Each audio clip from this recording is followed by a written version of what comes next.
Hola, ¿cómo están? En este video vamos a tratar de darles un ejemplo, ¿sí? De estimación de un modelo de corrección de errores. Y en realidad un ejemplo de análisis de cointegración entre variables, ¿sí? Y de estimación de un modelo de corrección de errores. Lo primero que voy a hacer, yo acá tengo el código que voy a ejecutar, sí, ya lo tengo armado, así no perdemos tiempo con eso en el video. Voy a cargar los paquetes primero que necesitamos, ¿sí? Ahí está. Tienen algunos warnings acá que no le den bolillas y no pasa nada. Y vamos importando los datos, ¿sí? En un elemento que llamamos datos, justamente. Y ahí está. Ahí nos aparece el elemento datos. Este elemento contiene tres columnas, ¿sí? Tres columnas. Uno es el periodo de tiempo, si estos son datos trimestrales, fíjense, 1960 Q1, 1960 Q2, 1960 Q3 y así sucesivamente. Y estas dos son tasas de interés, ¿sí? T-bill es una tasa de interés de bonos norteamericanos a corto plazo, ¿sí? A 3 meses, creo que era, si no recuerdo mal. Y R5 es una tasa de bonos norteamericanos a 5 años, ¿sí? Que tienen vencimiento a 5 años. Em, Estas series están extraídas de un ejemplo del libro de Enders, que en realidad las usan para construir otra serie y esa serie modelarla por la metodología Boxy-Jenkins, pero nosotros los vamos a usar para em, analizar si están cointegradas o no. Y uno pensaría que podrían estar cointegradas, ¿sí? Porque probablemente las tasas de interés de corto, ¿sí? O las tasas de rendimiento de bonos de corto y de largo y de más largo plazo, mediano plazo, tengan algún movimiento en común, ¿sí? Alguna tendencia en común, ¿sí? Entonces, probablemente se dé esto, ¿sí? O sea, si uno lo piensa, esperaría que puedan estar cointegradas, ¿sí? Pero bueno, hay que verlo con los datos, ¿no? Entonces, lo que voy a hacer es crear dos series de tiempo, ¿sí? Dos elementos de serie de tiempo, uno R5 y otro lo voy a llamar Tevil, donde guardo cada una de estas series y las seteo, ¿sí? Poniendo periodo inicial el primer trimestre de 1960 y frecuencia trimestral, ¿sí? Frecuencia trimestral. Entonces, ejecuto esta línea, fíjense que ahí me aparecen los dos nuevos elementos, ¿sí? Que son series de tiempo. Y lo que vamos a hacer a continuación es primero una inspección gráfica, ¿sí? De esto que estamos diciendo. Vamos a graficar las dos series y ver cómo se comportan, ¿sí? Primero grafico R5, que va a aparecer graficada en color azul o color oscuro, si no recuerdo ahora. Ahora lo vamos a ver. Y Tevil en color rojo, ¿sí? Entonces lo ejecutamos. Fíjense acá me abrió una ventanita. Bueno, color sí, negro parece más bien, ¿sí? Eh, la línea negra, ¿sí? Es la tasa de rendimiento de más largo plazo, ¿sí? De bonos a 5 años y la roja es de los bonos a 3 meses, ¿sí? Em, ok, claramente, obviamente las series no fluctúan eh, con un comportamiento exactamente igual, ¿sí? Pero parecen moverse, ¿sí? En el mismo sentido. Entonces lo que vamos a analizar es si pueden estar justamente cointegradas. Para analizar si pueden estar cointegradas, lo primero que tenemos que chequear es el orden de integración de las series. Si las series tendrían que tener el mismo orden de integración. Y en particular en este caso, ¿sí? Tendrían que tener un orden de integración igual a 1 para poder ejecutar la prueba de Engel y Granger, así que es la que vamos a utilizar en este curso, ¿sí? Ok, entonces lo primero que hacemos es ejecutar una prueba de raíz unitaria. Fíjense sobre la serie R5, si esta es la función que ejecuta la prueba de Dickey-Fowler, sobre la serie R5. Vamos a incluir una tendencia, perdón, una tendencia no, un intercepto. Yo cerré gráfico, perdón, déjenme que lo vuelva a abrir, lo vuelva a ejecutar. Fíjense que las series no parecen tener una tendencia definida a lo largo de todo el periodo muestral que estamos tomando. Al principio tiende a aumentar y después tiende a bajar. Entonces no está muy bien claro que acá haya una tendencia lineal, ¿sí? Eh, por lo tanto, eh, vamos a asumir que tiene un intercepto nada más. Bueno, vamos a incluir hasta 12 rezagos, que está, digamos, como máximo, ¿sí? O sea que lo que vamos a ejecutar es una prueba de Decay Filler aumentada. Y esta cantidad de rezagos está más que bien, porque estamos trabajando con series trimestrales, ¿sí? Yo creo que alcanza y sobra. Bueno, y vamos a usar el criterio de Akaike para elegir la cantidad de rezagos. Podríamos usar otra cosa acá, ¿sí? Eh, yo creo que cualquiera de los criterios de información Akaike o Schwarz vamos a llegar a las mismas conclusiones. Si quieres, ustedes prueben qué pasa con el criterio de Schwarz, ¿sí? Entonces, ejecutamos este código y fíjense acá tenemos el summary, ¿sí? El resumen de la ejecución de esta prueba. Y acá tenemos el estadístico empírico, que recuerden que es el primero, perdón, -1.0088, y el valor crítico con, tomamos un 5% de significatividad, pero en realidad para cualquier nivel de significatividad es menor, ¿sí? O sea que este es mayor a estos, ¿sí? Y por lo tanto no rechazamos la hipótesis nula. Y la hipótesis nula implica sí que eh, hay al menos una raíz unitaria en esta serie, ¿sí? Entonces, lo que vamos a hacer a continuación es ejecutar de vuelta la prueba, pero ahora sobre la diferencia de R5, la diferencia primera de R5, ¿sí? Y ahora elegimos la especificación sin intercepto, porque si en la serie original asumimos que había un intercepto, y al diferenciarla, el intercepto se cancela, ¿sí? Ok, entonces ejecutamos esto y fíjense. Ahora tenemos un estadístico empírico de -5,28, que es menor a cualquiera de estos valores críticos, con lo cual a cualquier nivel de significatividad habitualmente utilizado. Ahora rechazamos la hipótesis nula y concluimos que la diferencia primera de R5 no tiene raíces unitarias, ¿sí? Eh, o sea que es estacionaria.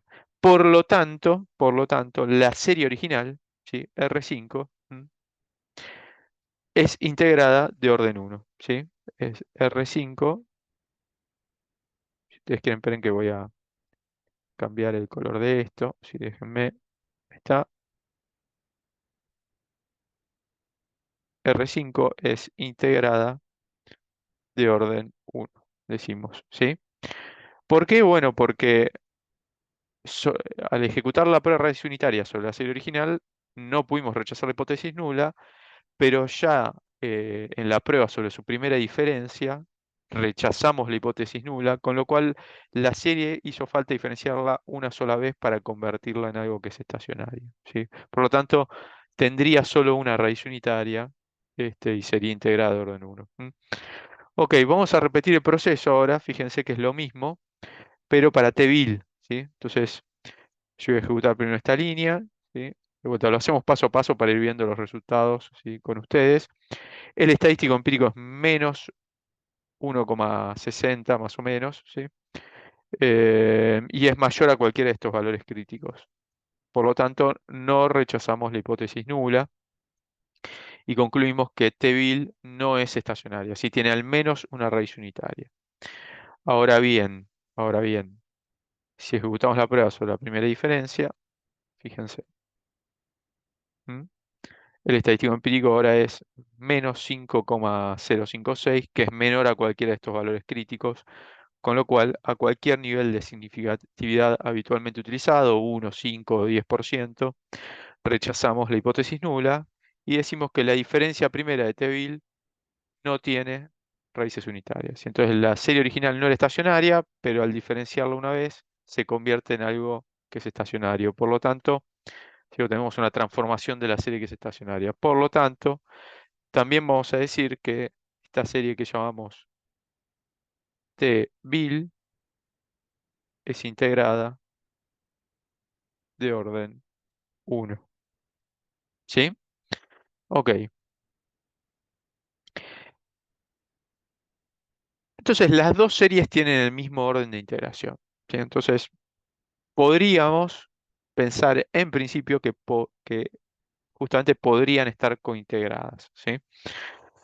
Em, pero digamos que tengan el mismo orden de integración no quiere decir que necesariamente estén cointegradas, ¿sí? De hecho, de vuelta, como bien dice Kyle Granger en su lecture, digamos, o sea, en su discurso del premio, no el discurso, sí, sino la presentación del premio Nobel, ¿sí? Em, Cuando le otorgaron el premio Nobel, la cointegración entre series que tienen el mismo orden de integración es más bien la excepción que la regla, ¿sí? En general, las series que son integradas al mismo orden no son cointegradas, ¿sí? No están cointegradas. Pero bueno, a veces podemos encontrarnos con la excepción, ¿sí? A esa regla, ¿sí? Que es que las series cointegren, ¿sí? Series con un mismo orden de integración cointegren, ¿sí? Por lo tanto, existe una combinación lineal de ellas que sí sea estacionaria. ¿M? Entonces, lo que vamos a chequear a continuación es eso, ¿sí?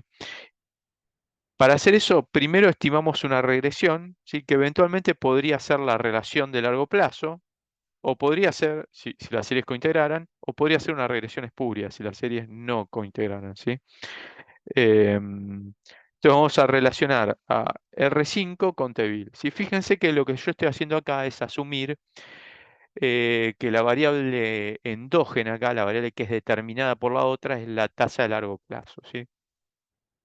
A ver, acá en principio no sé si está tan claro cuál tendría que ser el caso, ¿sí? Desde el punto de vista de teoría económica, ¿sí? En este ejemplo. Yo lo que estoy asumiendo es que Tevil, que es una tasa de más corto plazo, se parece más, ¿sí?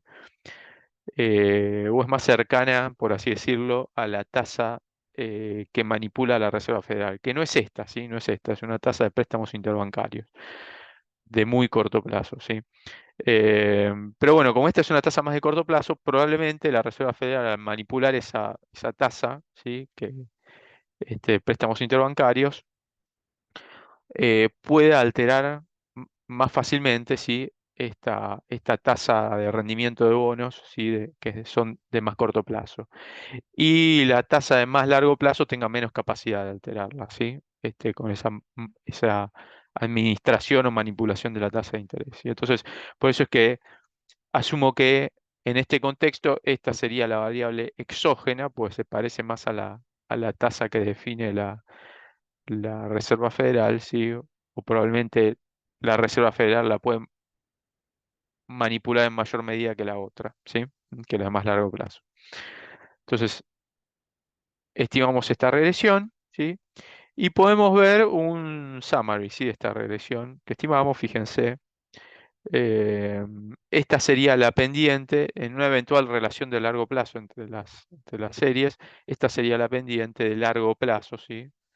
Em, de la tasa de rendimiento de los bonos a 5 años respecto a la tasa de los rendimientos de los bonos a 3 meses, ¿sí? Em, Básicamente un incremento de un punto porcentual en la tasa de rendimiento de los bonos a 3 meses tendría capacidad de generar un aumento de 0,91 puntos, ¿sí? En la tasa de rendimiento de los bonos a 5 años, perdón, ¿sí? ¿Mm? Ok. Pero bueno, de vuelta, eh, esto podría ser una regresión espuria, ¿sí? Podría ser una regresión entre dos variables que se mueven en un mismo sentido, pero que sea una regresión de casualidad y no no esté modelando una relación de causalidad, ¿sí? Entonces, ejecutamos una prueba de raíz unitaria sobre eh, los residuos de esta regresión, ¿sí? Entonces, ejecutamos esta línea de código, ¿sí? Y el estadístico empírico es menos 3,77, ¿sí? Menos 3,77. Bueno, ¿y contra qué comparamos este estadístico empírico, ¿sí? Acá la salida no nos lo tira, ¿sí? Es la salida eh, de esta función, ¿sí? Em, y no estaría bien que usemos las que aparecen si yo acá aplico la función summary a esta función, porque lo que nos va a aparecer en ese caso son los valores críticos de la prueba de Dickey-Fuller, ¿sí? O sea, de la distribución asociada a la prueba de Dickey-Fuller, ¿sí? Pero en realidad lo que estamos ejecutando acá es una prueba de Engel-Granger, que es se ejecuta sobre los residuos de una regresión, no sobre una serie de tiempo surgida de la observación, ¿sí? O sea, sí, sobre una serie económica surgida de la observación. Entonces, la distribución contra la cual hay que comparar a este estadístico empírico es distinta, ¿sí? Yo el valor crítico lo obtuve de una tabla que está en la página 194 del libro de Brufman y Urbizaya, ¿sí? Análisis de serie de tiempo, univariadas y multivariadas, que es el libro que ustedes tienen que leer para estos temas en esta materia, ¿sí? Para esta segunda parte de la materia. Bueno, ahí el valor crítico para eh, una relación de cointeracción con dos variables involucradas, que es este caso, sí, podemos R5 y Tevil, y un 5% de significatividad es menos 3,37. Entonces, a ver, menos 3,77 es menor a menos 3,37. Por lo tanto, rechazamos la hipótesis nula. Y la hipótesis nula, en este caso de esta prueba, sí, implica que los residuos tienen una raíz unitaria. Y si los residuos de esta regresión que ejecutamos entre las dos variables tienen una raíz unitaria, entonces quiere decir que las series no cointegran, ¿sí? Pero acá estamos diciendo lo contrario, pues estamos rechazando esa hipótesis, ¿sí? Entonces estamos diciendo que los residuos no tienen una raíz unitaria. Por lo tanto, eh, esta combinación lineal, ¿sí? Este, entre R5 y Tevil, ¿sí? Que es básicamente esta ecuación de regresión, que es igual a los residuos, ¿sí? Los residuos son una combinación lineal de estas dos variables. eh, es estacionaria, ¿sí? Entonces tenemos dos series que no son estacionarias, en principio son integradas del mismo orden, integradas de orden uno, y al combinarlas linealmente, obtenemos algo que sí es estacionario. O sea, le bajamos el orden de iteración, que es lo que importa en la definición de cointegración, ¿sí? O sea, tenemos dos series integradas de orden uno, las combinamos linealmente y esa combinación lineal es integrada de orden cero. Por lo tanto, podemos considerar que están cointegradas, ¿sí? Y esta relación de cointegración que eh, eh, estimamos acá, la podemos interpretar en un sentido económico como una relación de equilibrio de largo plazo entre las variables, ¿sí? Esto está acá. ¿M? Con estos coeficientes y con este intercepto y con eh, esta pendiente, ¿sí? ¿M? Ok, entonces lo que vamos a hacer a continuación es estimar el modelo de corrección de errores, ¿sí? Que lo vamos a hacer bien a mano, ¿sí? Que yo sepa, no hay un código de R para estimar modelos de corrección de errores, entonces uso la función LM. De vuelta, todo esto software, R, Python tiene esta cuestión de que usamos librerías, qué sé yo. Si alguien conoce alguna librería que nos permite estimar un modelo de corrección de errores directamente, bueno, bienvenido sea el comentario en los videos, sí, sí, en la sección de comentarios del video, digo, ¿sí? Yo por lo que estuve investigando no encontré nada, ¿sí? Entonces, nos vamos a guardar la serie de residuos, ¿sí? Fíjense que yo acá tengo un elemento donde quedó guardado, ¿sí? ECLP, donde quedó guardada la relación de largo plazo que estimé entre las variables, ¿sí? Acá está. ¿Eh? ¿Dónde está esto? ¿Sí? Déjenme achicar ahí está, ¿sí? ¿Mm? Fíjense. Y tiene un montón de elementos. Uno de ellos es la serie de residuos, ¿sí? ¿Sí? De esta regresión, que es con los que acabo de ejecutar acá la prueba de Engel y Granger, ¿sí? Entonces los vamos a guardar en un elemento que llamamos B, ¿sí? Ahí aparece B, ¿sí? Eh, y lo que vamos a ver, los residuos, ¿sí? Son justamente la parte del modelo de corrección de errores que representan el desvío respecto a la relación de largo plazo, ¿sí? Entonces, Pero en la ecuación del modelo de corrección de errores entran rezagados un periodo. Entonces lo que voy a hacer es crear una serie de tiempo que voy a llamar B-laguno, ¿sí? O sea, porque son los residuos rezagados un periodo, ¿sí? Eh, Voy a decir que es una serie de tiempo para darle el mismo tipo de dato, la misma estructura, digamos, que a las otras series que voy a involucrar en esta estimación. Y lo que voy a hacer es acortar eh, la serie a un periodo, ¿sí? Porque con el tema de la diferenciación y el rezago que estoy aplicando acá en los residuos, yo voy a perder una observación en todo esto, ¿sí? En todo este procedimiento de estimación. Entonces, yo voy a decir que el B rezago a un periodo corresponde al elemento, a los elementos que componen el elemento B, ¿sí? Que están en la fila 1, van del elemento 1, de este elemento B, a el elemento mayúscula menos 1 sería, ¿sí? Donde T mayúscula lo estoy creando con esta función length. ¿Sí? Lo estoy llamando con esta función length, que lo que hace es contar la cantidad de elementos que tiene justamente el elemento residuos que está dentro de este elemento eclp, ¿sí? Y le resto 1 porque de vuelta yo voy a perder una observación, ¿sí? Acá. Entonces, y aparte, justamente yo acá lo que quiero es crear el rezago, ¿sí? De los residuos. Entonces, lo que digo es que del elemento 1 al 211, si pues fíjense que acá finalmente tengo 212 observaciones, eh, los voy a meter en este elemento que llamo BLAG1. Este elemento BLAG1 parte del segundo trimestre de 1960, ¿sí? Y tiene una frecuencia trimestral, ¿sí? Ahora parto del segundo trimestre de 1960, ¿sí? Porque de vuelta pierdo una observación por este tema de rezagar los errores, ¿sí? Porque toda esta serie de tiempo en que estuve trabajando empiezan en el primer trimestre de 1960, ¿sí? Y yo no conozco no tengo el dato, ¿sí? De las series para el cuarto trimestre de 1959 sería, ¿sí? Entonces no voy a poder calcular este residuo para el primer trimestre de 1960, por lo tanto pierdo una observación, ¿sí? Entonces ejecuto esto, ¿sí? Me lo ejecuto, me parece que no, esperen que... Ahí está, sí, ahí me creo el elemento, que ahora tiene 211 observaciones, y ahora voy a estimar el modelo de corrección de errores, ¿sí? Eh,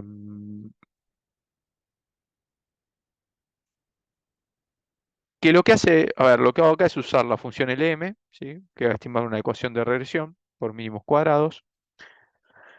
Y digo que la variable dependiente es la diferencia primera de R5, ¿sí? Y ojo acá, sí, porque ustedes tienen que poner acá la misma variable dependiente que en la relación de largo plazo, eso es lo apropiado, ¿sí? ¿Mm? Em, y después, como variables explicativas, pongo a la diferencia primera de Teville, ¿sí? Y al residuo de los rezagos que acabo de crear en el paso anterior, ¿sí? Entonces, con esto voy a estimar mi modelo de corrección de errores y lo voy a guardar en este elemento que llamé ECM, que es de Error Correction Model, ¿sí? Em, Acá una muy pequeña aclaración, ¿sí? De vuelta, yo voy a estimar el tipo de modelo de corrección de errores que ustedes encuentran en el libro de Brugman y Urizaya, que es como el más simple que uno podría plantear, ¿sí? Acá cabríamos preguntarnos, o cabría preguntarnos si tal vez no habría que incluir rezagos a su vez de la variable dependiente o rezagos de esta variable eh, como variables explicativas adicionales. Y bueno, eso si quieren investiguenlo y pruébenlo ustedes, ¿sí?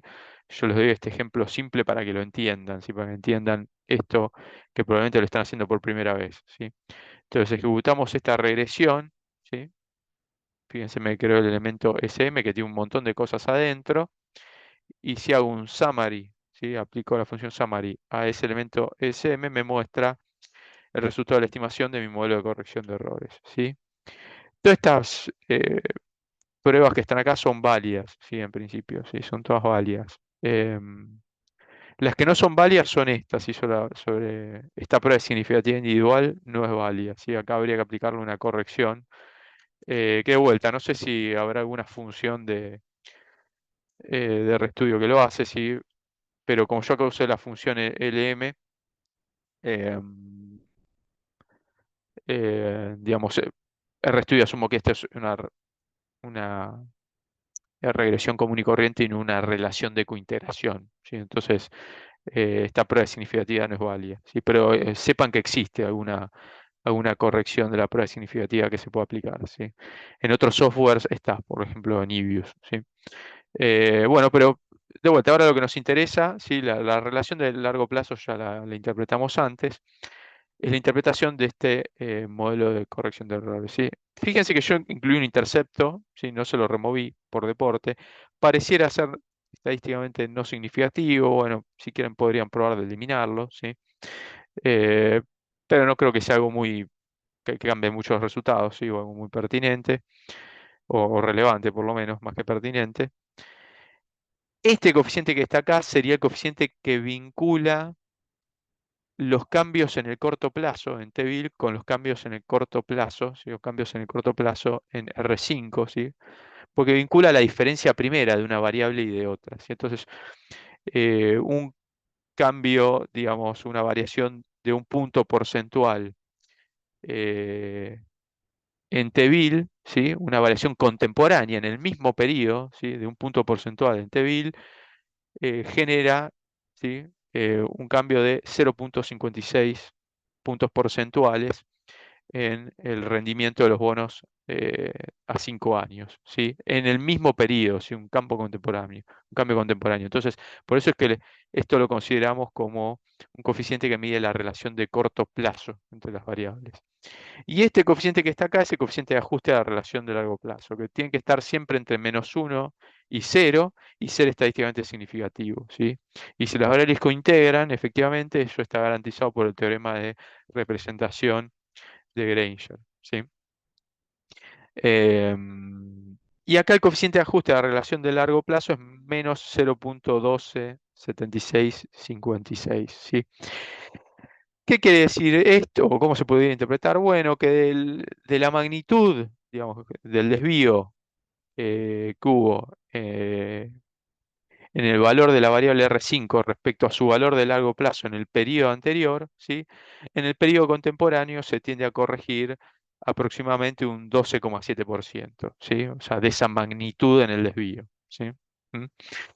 Eh, y bueno, y el resultado obviamente es lógico, ¿sí? O sea, el signo coeficiente y su magnitud es lógica en el sentido de que está entre -1 y 0, porque digamos, si R5 está por encima del nivel de equilibrio en el periodo anterior, el residuo es positivo, ¿sí? Y entonces R5 tiene que tender a disminuir para tratar de restablecer el equilibrio de largo plazo, ¿sí?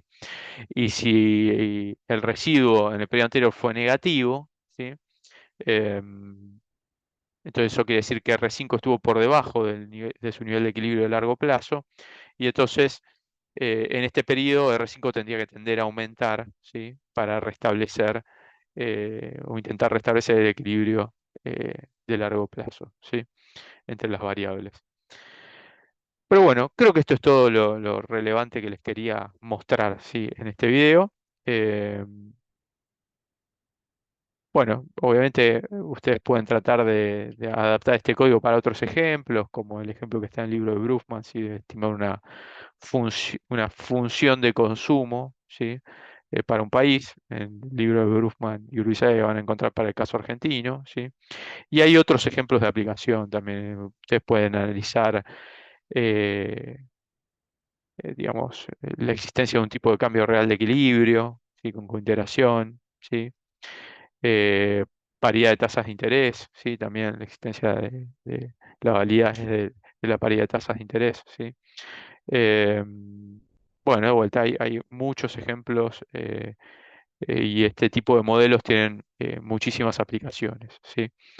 Pero bueno, cualquier duda sobre este ejemplo puntual o sobre el código, sobre cómo lo, lo podrían adaptar o bien si lo están tratando de adaptar a otro ejemplo y no se encuentran con algún problema, no dejen de avisarme por el foro de la materia o bien en los comentarios del video, ¿sí? Bueno, muchas gracias por la atención.